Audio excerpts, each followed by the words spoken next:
Marks Safer Internet Day, a global call to make the online world a safer place, especially for children and young people. It comes as more of our lives move online, and the focus this year is on responsible digital behavior, protecting personal information, as well as tackling cyberbullying misinformation, should I say. Now, governments, schools and parents are being urged to play a more active role in teaching digital skills that keep users safe in an increasingly connected world. For more, let's speak to Communications and Digital Technologies Minister, that's Malatsi, who joins us now. Minister, thank you so much for the time. Really appreciated you joining us here on AM Report. Safer Internet Day. Let's talk about the concrete steps that perhaps your department is taking to protect children from the harmful online content we see, especially across the internet. Thank you so much, Arabil, and good morning to the viewers. So what we are doing as the Department of Communications and Digital Technologies, working together with one of our entities called the Film and Publications Board, which is actually responsible for both the regulation, education, and awareness on online use and online behavior.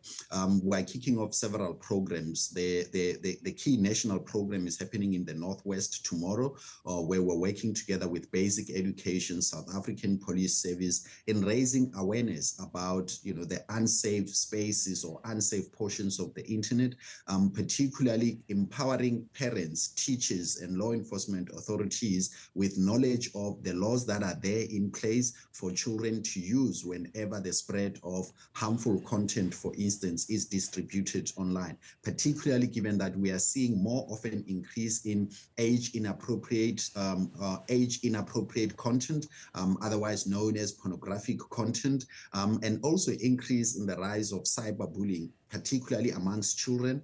Misinformation and disinformation is always going to remain a key area of concern, particularly with the increased use of AI-generated content.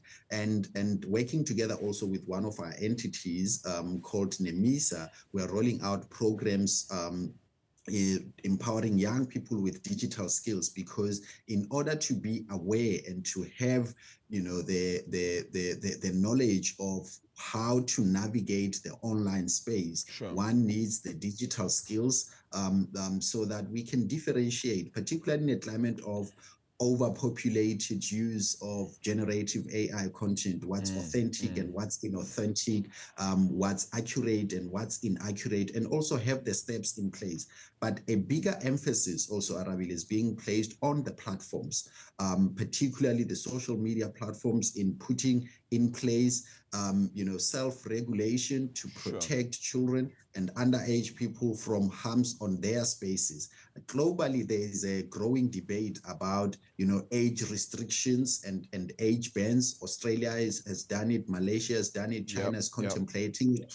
And I think for our context, we have to look at the right balance that we can enforce, and also one that holds these platforms accountable for making their spaces safer and much more productive for all age categories to use. So, Minister, would a ban like that, like they have in Australia, where they ban under 16s from using certain social media sites, would a ban like that not actually help strike that balance? Would that not actually hold these entities more accountable to what it is that they place on their sites?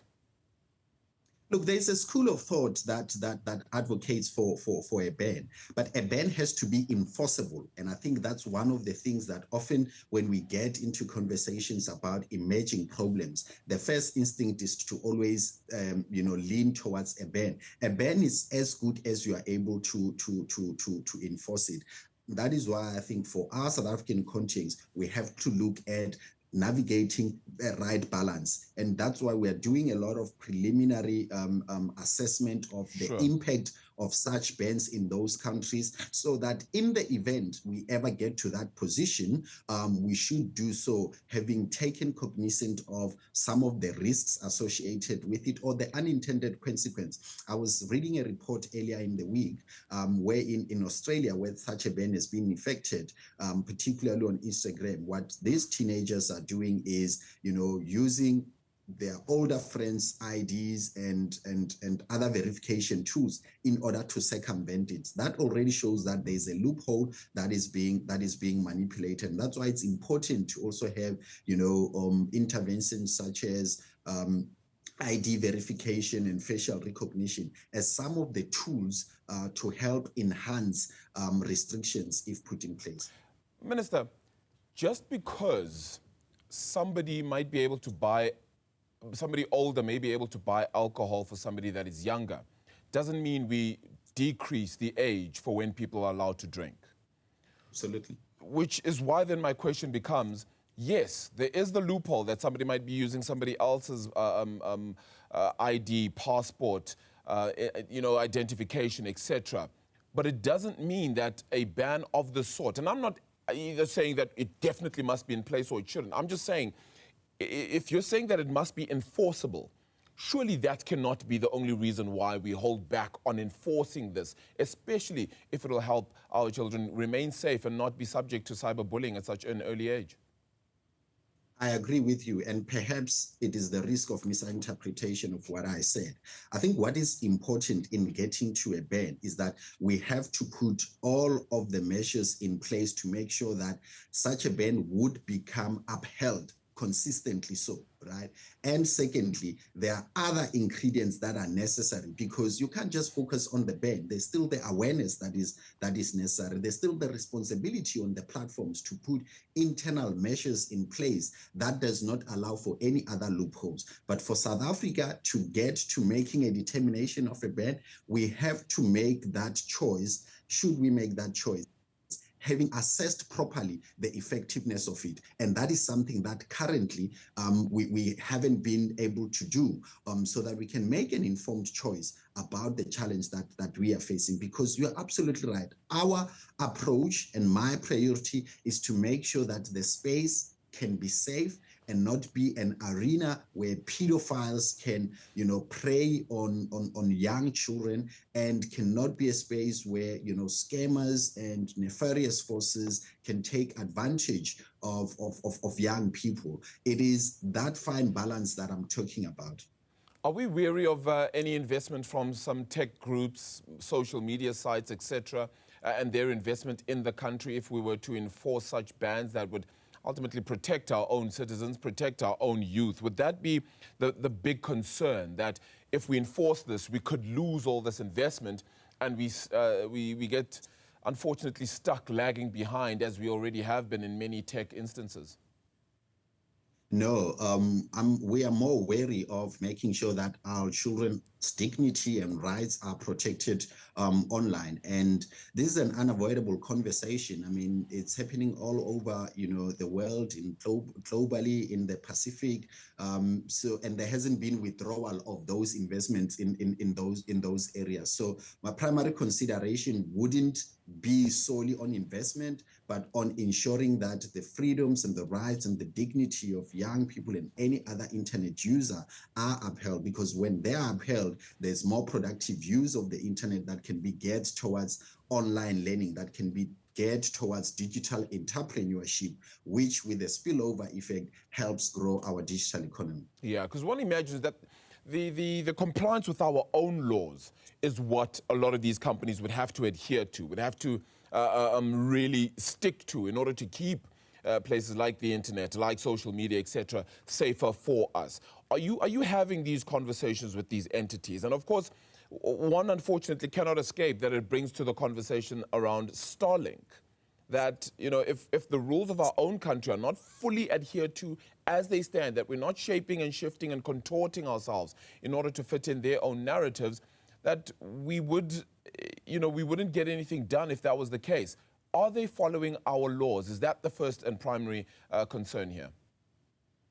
Yeah, look, I mean, that is embedded in the conversation because we are a country of the rule of law. And as government, our responsibility is to ensure that the laws of the country are upheld at different times and all in their totality, because often the risk is to do, a sectoral compliance with certain laws. It's about the consistency of the application of the law, the uniformity of upholding the law.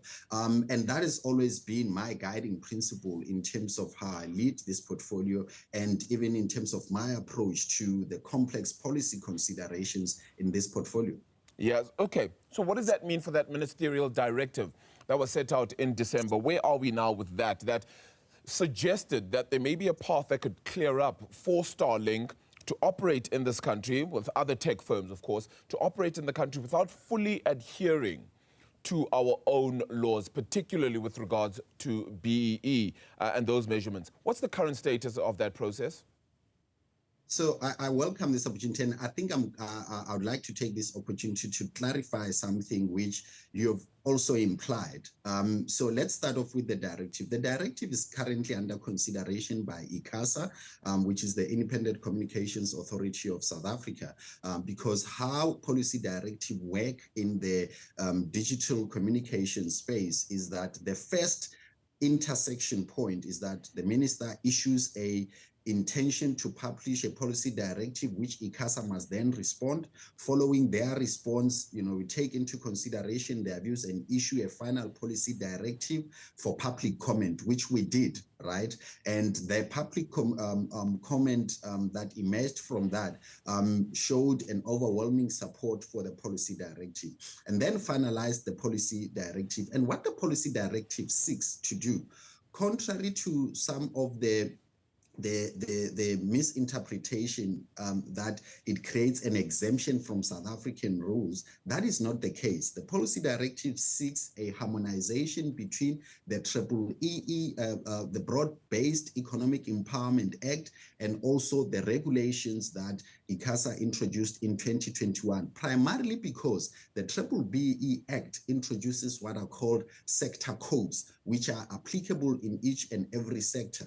And in terms of the ICT sector codes, equity equivalent investment programs are a vehicle that multinational companies which want to invest in South Africa can use and apply for in order to invest in South Africa. So at all times, there are two entry points for any multinational investor to enter South Africa. One being the 30% local ownership angle, and the second one being an equity equivalent investment program. And because there isn't that harmonization, that is what the policy direction seeks to do, and harmonize, so that you don't have one component of the ICT sector being prescriptive and exempt from the broader empowerment laws of the country.